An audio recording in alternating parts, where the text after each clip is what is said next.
AP రాజకీయాల్లో కీలక పరిణామాలు చోటు చేసుకుంటున్నాయి. కూటమి ప్రభుత్వ ఏడాది పాలన పూర్తి చేసుకున్న సందర్భంగా పాలన, పార్టీ పరంగా సీఎం చంద్రబాబు కీలక నిర్ణయాలకు సిద్ధమయ్యారు. కేబినెట్లో మార్పులు, చేర్పులు తప్పవనే వాదన వినిపిస్తోంది. వైసీపీ లక్ష్యంగా వ్యూహాలు అమలు చేస్తున్నారు. ఇదే సమయంలో ఏడాదిలో ఎమ్మెల్యేల పనితీరు, అవినీతి ఆరోపణల వేళ చంద్రబాబు కీలక దిశానిర్దేశం చేశారు. వన్ టైం ఎమ్మెల్యేలుగా మిగిలిపోవద్దని స్వీట్ వార్నింగ్ ఇచ్చారు. మార్పు రావాలి. పార్టీ నేతలతో సీఎం చంద్రబాబు టెలికాన్ఫరెన్స్ నిర్వహించారు.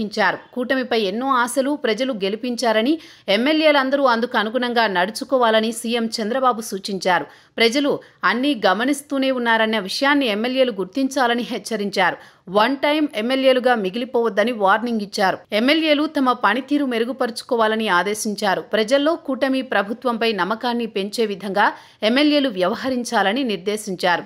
ఎన్డీఏ ప్రభుత్వం అధికారంలోకి వచ్చి ఏడాదైన సందర్భంగా జూన్ 12వ తేదీన అమరావతిలో 2000 మందితో ఓ కార్యక్రమం నిర్వహించాలని నిర్ణయం తీసుకున్నామని చంద్రబాబు తెలిపారు. రాష్ట్ర వ్యాప్తంగా ఇలాంటి కార్యక్రమం చేపట్టాలని ఆదేశాలు జారీ చేశారు. ఆయా కార్యక్రమాల్లో ఎన్డీఏ ప్రభుత్వం ఏడాదిలో చేపట్టిన అభివృద్ధి పనుల గురించి ప్రజలకు వివరించాలని సూచించారు.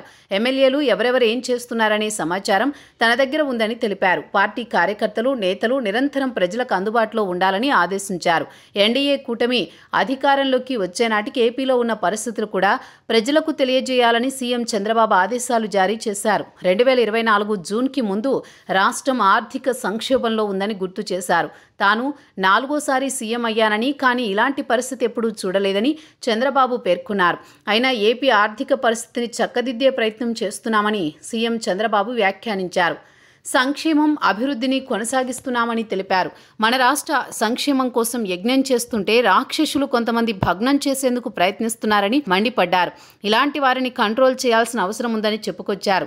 ఏపీలో గతంలో గంజాయి విచ్చలవిడిగా లభ్యమయ్యేదని, ఇప్పుడు కంట్రోల్ చేస్తున్నామని అన్నారు. శాంతి భద్రతలు, రౌడీయిజం, గంజాయి నిర్దాక్షిణ్యంగా అణిచివేస్తామని, ఎవరిని ఉపేక్షించే ప్రసక్తే లేదని హెచ్చరించారు.